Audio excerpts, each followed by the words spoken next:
গ্রীষ্মের তীব্র দাবদাহে যখন জনজীবন হয়ে উঠেছিল অতিষ্ঠ, ঠিক তখনই স্বস্তির বার্তা নিয়ে হাজির হলো আকস্মিক বৃষ্টি।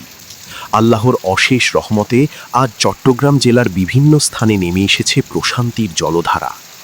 এই মুহূর্তে আপনারা যে দৃশ্যটি দেখছেন তা হাটহাজারী বাজার এলাকা থেকে সরাসরি ধারণ করা।